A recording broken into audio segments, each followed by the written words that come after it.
Alright, we're debuting a new show, new hero. Uh, yeah, let's try it out.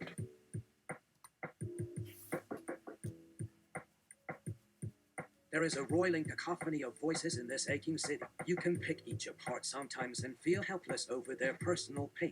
Most would feel helpless about this, but not I. Each night, after wrapping up the Fox 5 News at 10, I'd Zachary Brownie Pond, dip into the far-off and spacious bathroom stall, wait for the cast and crew to leave, and slowly piece together my complicated 20-piece battle gown, and emerges. The Raging Schmoe! Wherever there is danger of irrevocable faux pas, I will be there to either curtail or outright deflect it with even more atrocious behavior. It is I, the city's winger. The Raging Schmoe! Episode 1 hard enough for you. Answer, it is. Hey, buddy. I hear someone behind me who seems familiar yet unknowable. My instincts tell me he wants to chat. Is that what we do here? Chat about nothing important like life or the weather or whether our favorite sports team made any trades before the deadline. We certainly never talk about anything truly interesting, like say how one might go from being an ad sales executive at a TV station on the brink of bankruptcy to getting laid by two hot co-eds with nipples. Yes, can you believe it? All four of those beauties were present. Schwing, am I right? Or was it schwingin'? Either way, if anyone should be allowed to schwing, it ought to be me. But I'm too shy around strangers to strike up conversation. Instead, I turn and look into the face of this guy. He had a face tailor-made for radio, in a booth, and certainly not with their face donning any billboards to advertise for said show. A face for telling you the weather, or a face tuned to a helicopter, where he can finally try those unique mustache patterns he didn't have the freedom to don in public with, quote, others walking around. He has a smile so broad, it would take 10 men just to make enough space between his teeth for all the toothpaste that comes out of them when he talks. And let's face it, I've seen plenty of smiles on faces.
Fun fact, if you are sad and can't give a smile worth a damn, just put a pencil between your teeth. I crap you not. A pencil between your teeth, the muscles it pulls start to induce the chemicals for happiness. Fake it till you make it. Am I right, citizens? This is science. That is how people think now. They don't need to learn from experience anymore. It's no longer about having lived life. It's about seeing others living life as they watch us watching them live life on TV.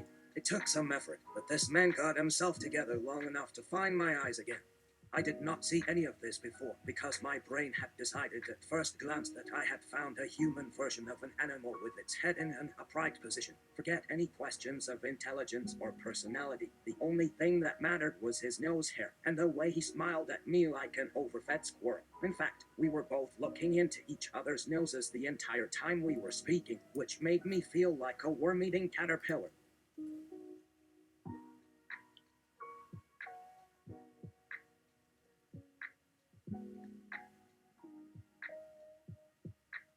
sitting on top of another worm-eating caterpillar waiting for the world to end, or not ending, because there was no end, just a place where one ended and then started all over again without knowing where to look for what to do next. Oh, yeah, and also this guy just wanted to talk to you while you stared directly at his face.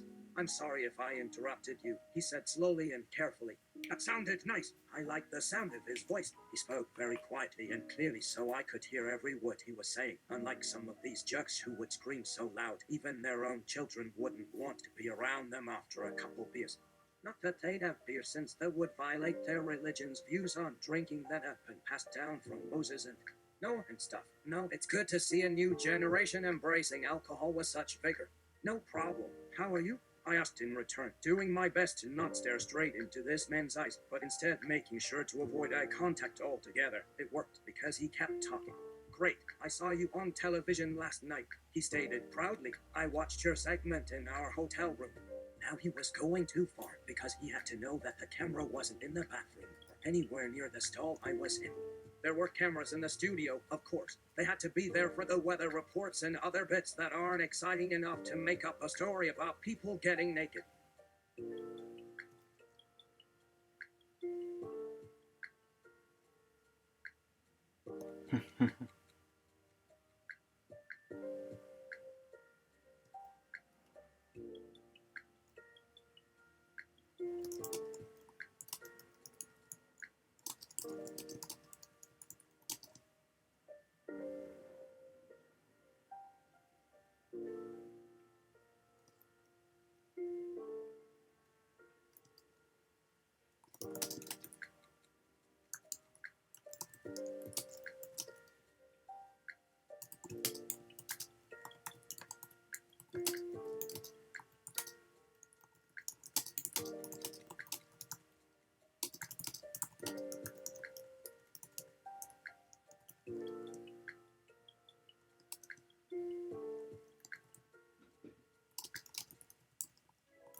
But I decided to have my mistakes on my sleeve and go all out with this retort. Whoa, I don't recall a special report in your hotel room.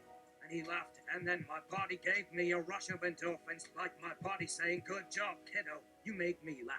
But really, I didn't understand why he would ask me something so absurd, so obviously impossible. Why would someone watch me talk about nothing important when they can just talk about themselves? I'm more than happy to share details about what's happening in my life with strangers who happen to stumble upon me by chance, but sometimes they seem like they're just fishing for material, looking for ways to stay relevant long enough to get hired on another news station after the one where you got fired goes belly up to the cutbacks.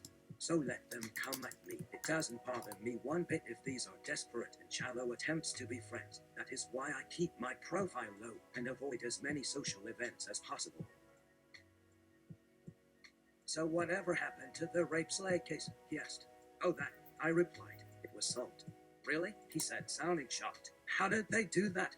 Well, wait, he said excitedly. You were in on solving the crime, right? Tell me, what kind of evidence was there? I'd love to know how that works, but never actually seen a detective show on TV. How'd you figure that out? Were you watching the same stuff I am? Oh God, you must have been. How else would you have known to interview people at the police department? How could you have gotten in with the suspect so easily? Well, he told me about his involvement in this horrible murder plot. We went for dinner afterwards. Oh wow, sounds like you really got some good tips from him, he said gleefully. What restaurant was it? And tell me about this amazing place, please. If you can make me hungry enough, maybe I'll go out and eat now. Hey look, there's my wife's car outside. Let's go. Come on. I suddenly felt trapped inside my body again because the Raging Schmoe's voice had become louder and more aggressive and filled my ears all at once. As we left the bathroom, the camera crews followed us. The reporter came into focus as they walked up next to me, still smiling as if nothing happened. So where are we going?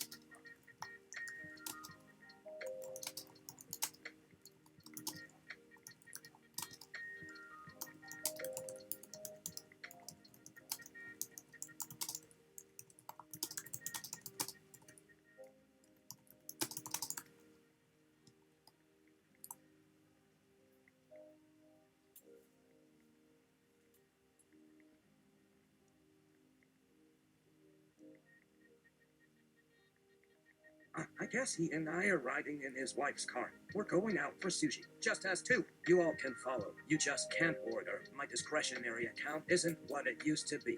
They kept following along behind us down the street with cameras rolling until their soundman ran after them shouting, "Hey, don't forget to turn the recorder off." And then the last words the man who looked like a walrus with an umbrella shouted, "See you later, guys." That was pretty much that. He continued on to grab his lunch while I sat at the bar, wondering why I even bothered talking to him in the first place.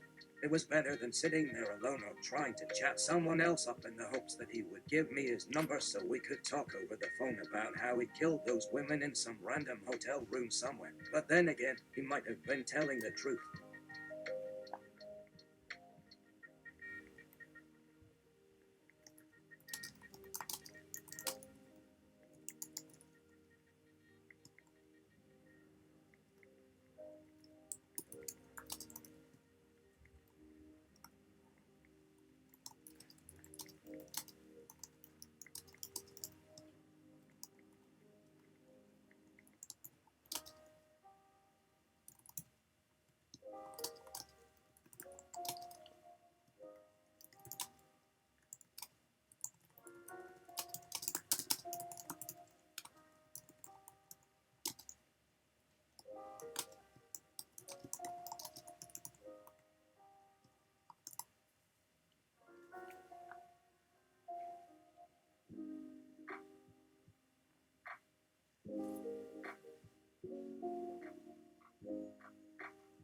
Wow, I'm that obvious.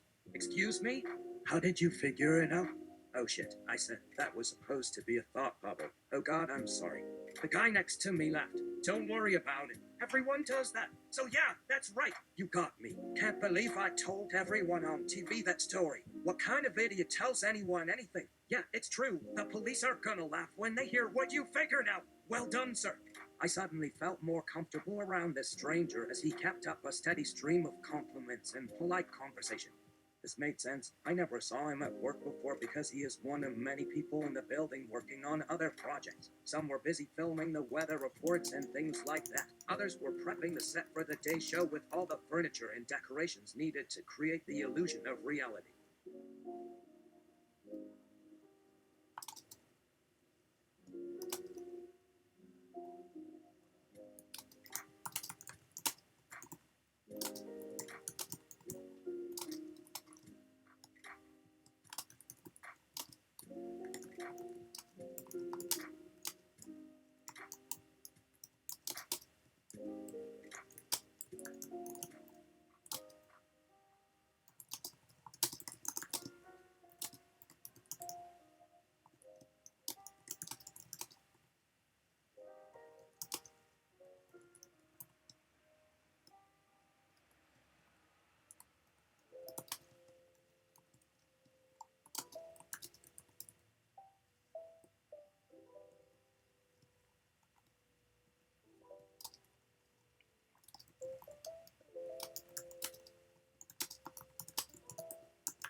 Before turning him in, I had my heart hang, poor guy, so I said, we're going on a detour. You like Dave and Buster's for your last horror? Oh boy, he said, I hope they have blue curacao. What do you want? He asked me after we pulled into the parking lot of a restaurant known by regulars as Dave's Place, where players can buy tokens from vending machines that spit them back at them when you run out, but instead you get to throw them up onto the ceiling in the hopes that they will land in one of the buckets mounted at every table. There are games such as basketball shootouts, skee-ball, and even old-fashioned arcade games still being played there, even though they haven't been updated since 1995. But if it has been released within the past 5 years, it was probably placed there just so patrons would play it once, then move on to the newer version, which doesn't require two hands or use thumbs.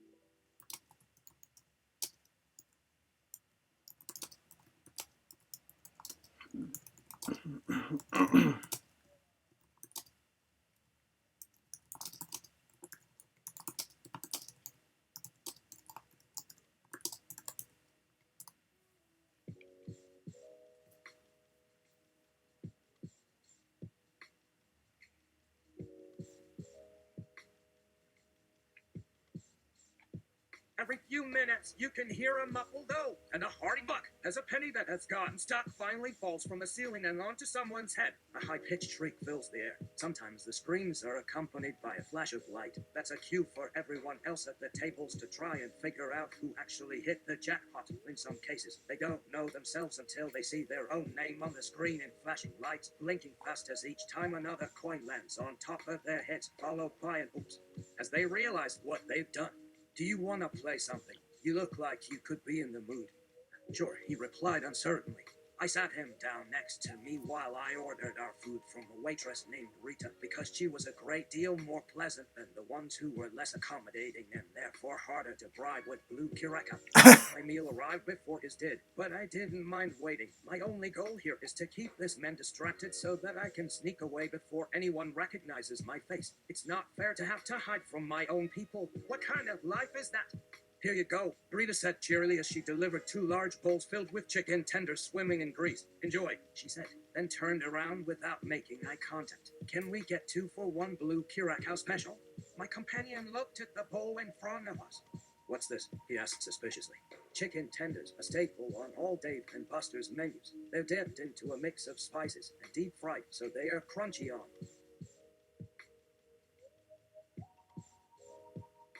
the outside and soft on the inside. Each order comes with your choice of 3 sauces: sweet and sour sauce, barbecue, or spicy ketchup.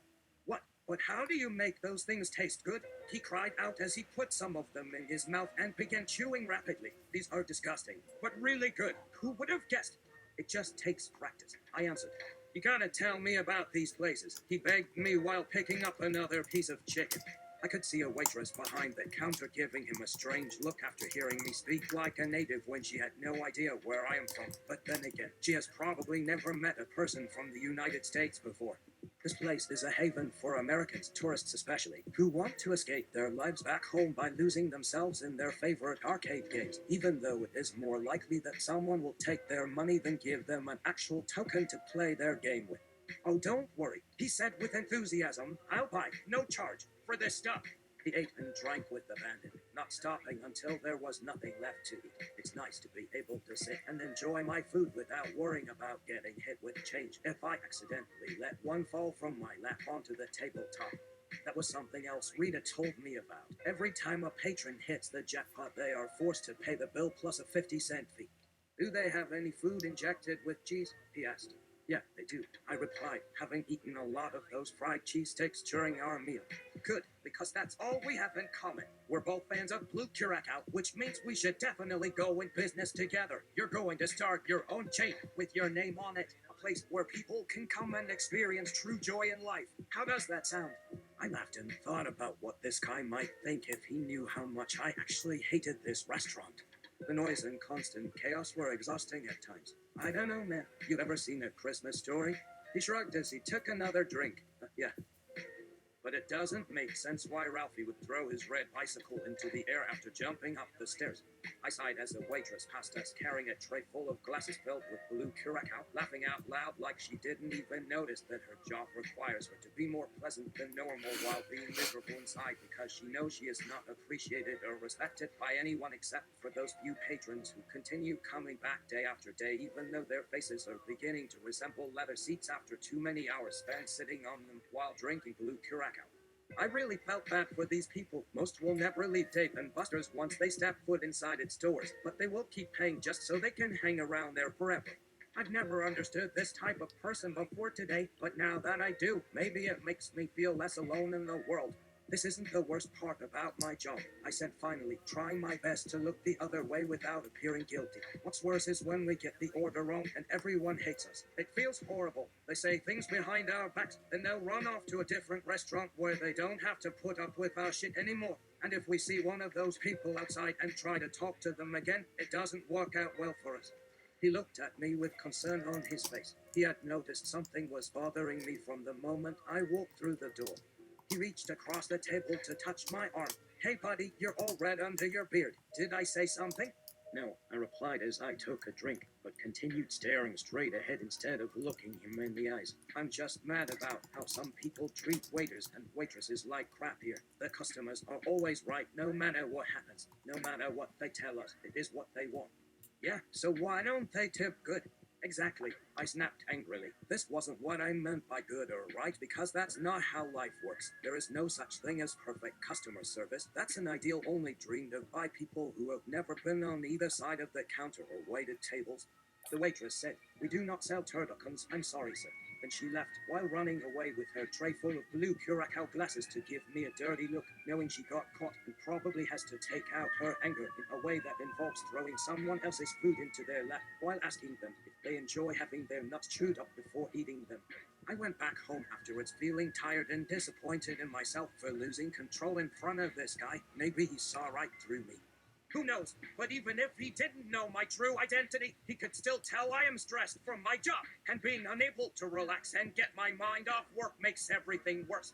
When I opened the door, my cat was waiting on the floor with its tail straight out, but when it saw me, it turned around to pretend it hadn't seen me at all.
Really, Chubs? You gonna do me dirty like that? Fine, you'll get your food when you become a nice Chubs that fetches me my slippers and my TV guide. Chubs began to run in circles as though a huge creature were chasing after him. His legs pumped faster and harder until his ears became red hot from exertion as his paw skidded across the hardwood floors of my apartment, his body jerking violently left and right in his efforts to escape. It was fun seeing his face contort so much because I thought it looked cute, which made the entire experience more enjoyable than what I usually endure on a daily basis. But I did feel guilty about it, too. He deserved better than that. And now I have to go and give him a bath before he starts scratching things again and leaving behind evidence of his messiness. The stench of animal urine will be present for days in this place.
Oh God, perhaps it was the catnip. Is that why he was erratic? I look at the labeling tickets. I whisked Chubbs to the hospital.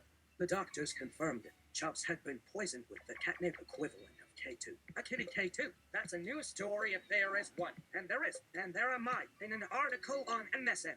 Mr. Lafferty was walking down the street when a small brown kitten approached him, seemingly out of nowhere, said Dr. Amanda Martin, lead veterinarian. He knelt down to pet it and noticed that it was holding something in its mouth that appeared to be some sort of leaf, possibly poisonous. Mr. Lafferty tried to warn the cat not to eat whatever the thing in its mouth was, but just as quickly as they met, they parted ways. Shortly afterwards, Mr. Lafferty collapsed and his body began convulsing. We rushed him to the emergency room, where we discovered a substance known as catnip within his system. The interview continued, asking me questions about how I felt during the incident. The answers ranged from confused to scared. My feelings for the cat are so complicated. I know I love Chubbs, but he does so many stupid things that it makes it difficult for me to accept that he's a part of my life. I hate him because he destroys everything he touches. But still, I cannot let go of him. Chubbs is now confined to my apartment until the effects of the count have left his system. It has already begun affecting him. His eyes have become glazed over, his nose twitching uncontrollably, and the pupils in his eyes have dilated too much to see anything clearly. His mind must be overwhelmed by the side effects. He hasn't eaten in 2 days and won't leave my apartment unless it is absolutely necessary. Perhaps he is beginning to understand what's happening inside him. I don't want this cat around me anymore. The only time he seems normal is when I feed him or when I'm sleeping next to him at night. When he sees food coming toward him, he'll stop doing whatever else he was previously doing before approaching me, which allows me to open a can of tuna and place a small piece of fish on his tongue while also allowing us both to eat without having to make eye contact with one another. I feel bad for him right now, but I don't care about his well-being in the long term. If there's anyone who would survive something like this, it'd be the cat, not myself, or maybe the other way around. I call a cat shaman. The cat shaman advises. If you release your connection to the cat, he will be freed from his suffering. I ignore her advice, thinking I know better than a random stranger whom I found online and asked to help me through this. Besides, I'm the cat's caretaker, and it's my responsibility to free him from his bondage. But that doesn't happen. Chubbs is still running around frantically after me, as though nothing has changed since the day he met me. Maybe I need to try harder to show more affection. A simple rub behind his ears and under his chin is usually enough to calm him down, but not today. Today, he acts the same as he did back then. He follows me into the bathroom, even if it means he has to stand outside the shower curtain while I get undressed and... But when we leave, he never stops following me, no matter where I go or what I'm doing. Sometimes he lies on top of me when I'm sitting in bed. Other times he lays underneath me with his head resting upon my feet, using them as pillows whenever they become too hot for comfort or too cold in order to sleep more comfortably during the night. Maybe all cats act like this, or maybe Chubbs simply cannot be cured. The cat shaman reappears again a week later, asking if she can visit the apartment once more. You seem different, I say. Did something change? Is there a chance that your shaman powers might have grown stronger over the last 7 days? It's not that.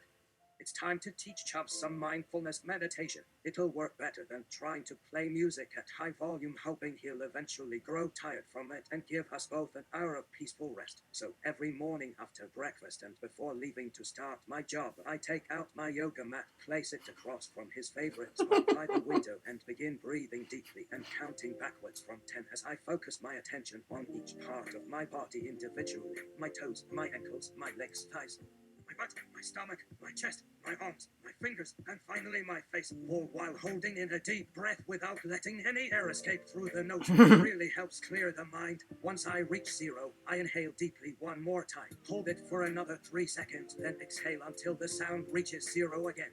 The process takes about 4 minutes. After doing it every single day for several weeks, I am confident he is now familiar with this routine and will be calmer when he comes around. Chubbs sits next to me as he breathes deeply. His tail wags back and forth like he is playing a bass drum with his ass cheeks. He looks ridiculous. But Chubbs does look less stressed today, so maybe it worked. What do you think? Maybe he just needed a few extra minutes of relaxation first thing in the morning before heading off to work. Why not ask him yourself? That would make our bond even stronger if we could talk things over together. I turn toward Chubbs, expecting that perhaps he has something to say, but instead I notice that his eyes are wide open with a glazed over stare. That suggests he might have fallen asleep. I wake Chubbs up gently and see that he appears more alert than usual. His pupils have returned to their normal size and coloration, and his nose isn't twitching anymore. Perhaps my efforts were successful after all, or maybe it was nothing more than coincidence. There's no way I can tell what's going on inside Chubbs' mind at this point. The cat shaman said it should work, so it must have been her doing the trick, right? No, she wouldn't lie to me, would she? Who knows? She never did anything else except come in here once every 7 days, or so it seems. And now she doesn't return again for almost 2 months.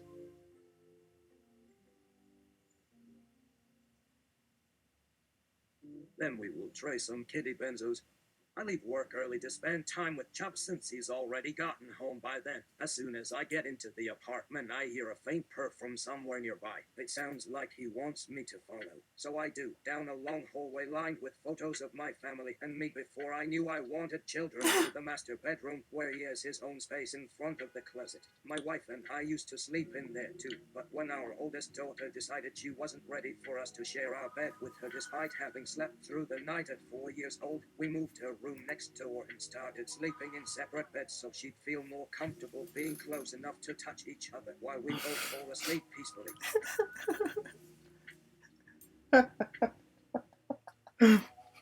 The sound gets louder as I approach Chubbs, who sits quietly waiting to be petted. He hasn't eaten all day because he thinks it is unfair that I haven't given him food yet, despite knowing full well that he was probably planning on going outside and catching himself a bird or something. But he's been such a good boy today that I want to reward him with a special treat. So I reach into my pocket and pull out a tiny plastic bottle filled with pills. I had to open it carefully in order to remove the cap which contains the medication, but I managed to do so without any problems. I'll have to tell my doctor about these, but for now they seem to work wonders.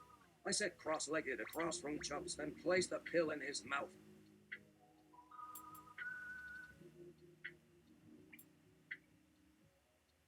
After several attempts, he manages to chew it up and swallow it before sinking his teeth onto his paw again. I smile, patting Chubbs gently before leaving him alone in his private sanctuary where he can continue resting and recovering until it is time for dinner. There is no way I would leave this cat home alone tonight, even if he didn't look sick anymore. That would not be wise. My wife wouldn't let me hear the end of it either. Not that she ever really tells me what she's thinking. She does enjoy spending time with the kids whenever she's off at her part-time job as an assistant nurse at a local hospital, though. And that's why we're lucky that my older sister will sometimes babysit for us while my wife takes care of her own daughter, Emma 6 years old.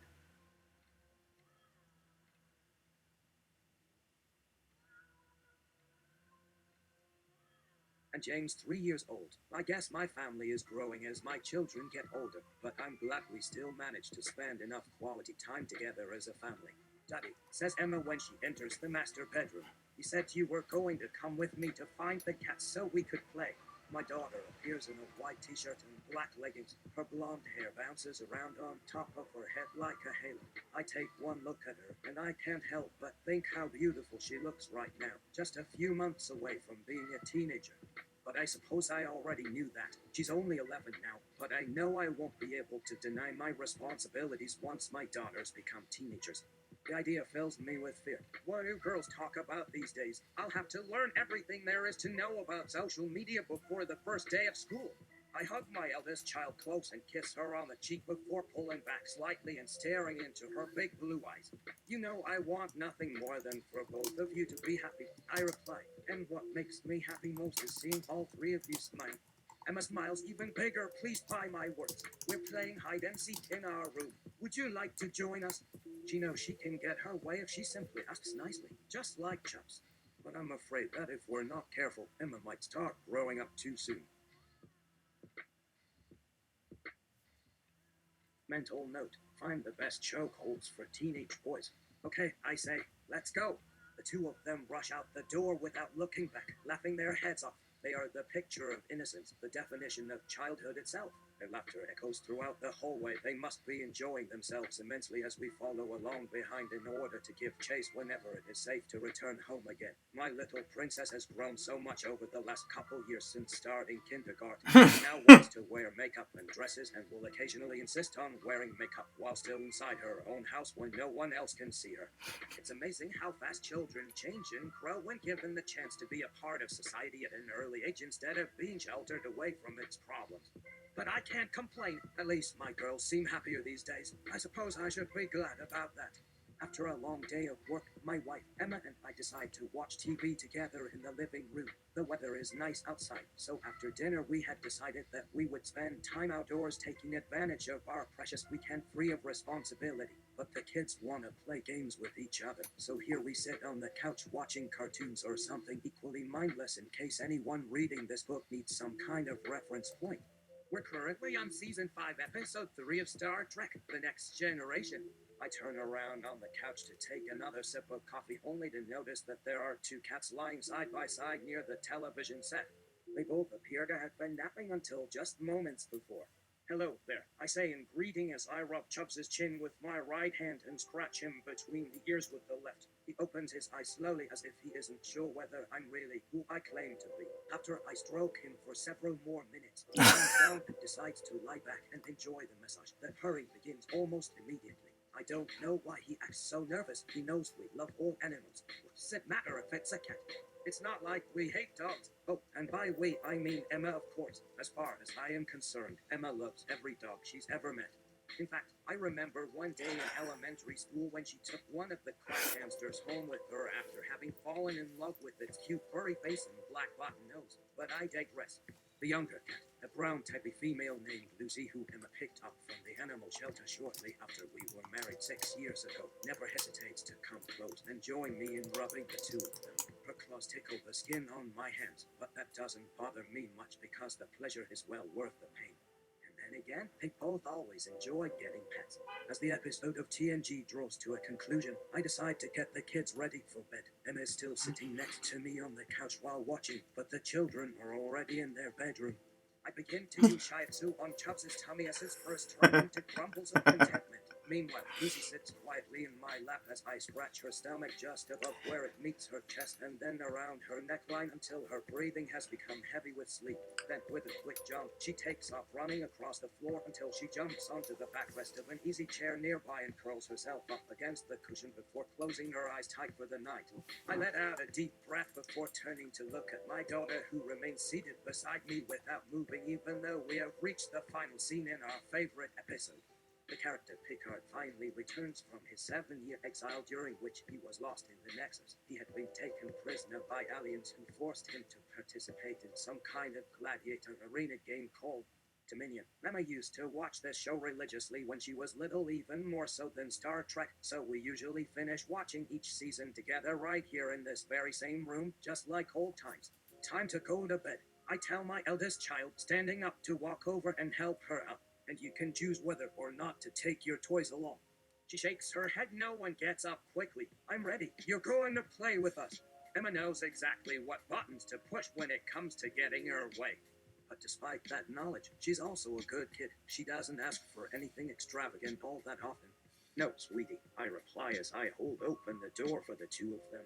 Emma enters first, followed immediately by Lucy, who has now moved into my arms as if preparing to leap onto the other girl as soon as I give her the okay. My wife walks in behind the two of them and smiles happily. It is hard work being married sometimes.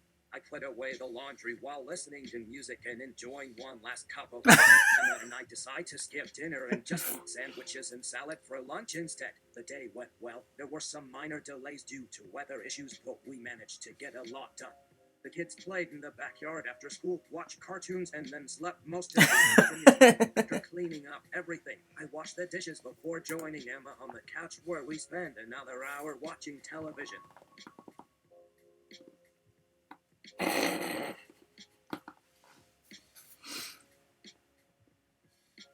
We both enjoy laughing at the antics of our favorite characters, all except Chubbs, who continues sleeping soundly next to me. And then it happens again. He stirs awake as though sensing something new in his environment. He stretches slowly, arching his back and stretching out his long furry tail, which is currently curled under him. His ears swivel around like tiny satellite dishes, scanning their surroundings, searching for any sign of danger which could have awakened him from such deep sleep. After several minutes of intense focus, he relaxes once more until drifting off to dreamland. He must be tired, says Emma when she sees that he's woken up. She looks down at my hands before moving her eyes toward the ceiling to see the cat himself lying peacefully next to the wall near the corner where the ceiling meets the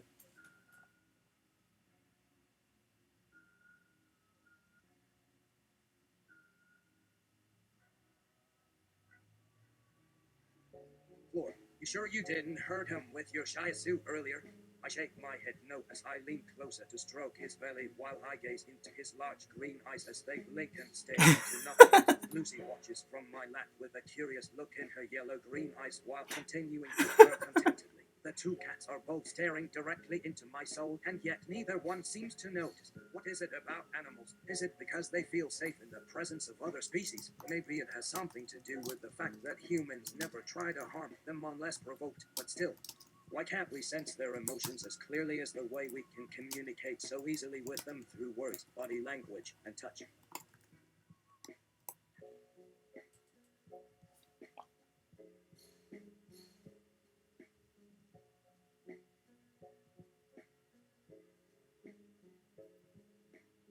Tune in next week on The Raging Schmoe. And now for an update on last season's champion, known simply as the Schmoe. It's been over 3 months since our last encounter, and I haven't heard a peep from the Schmoe. He's not trying to contact me at all these days. I guess I was right after all. He must be dead, or at least seriously injured. I'm just glad I was wrong. The idea of killing him myself gives me nightmares. But what will become of me in the future without someone to talk things over with? My wife certainly won't understand my worldview. It isn't like I even know if she'd listen to my side of any argument anyway. I've lost my purpose in life, which is why I want out.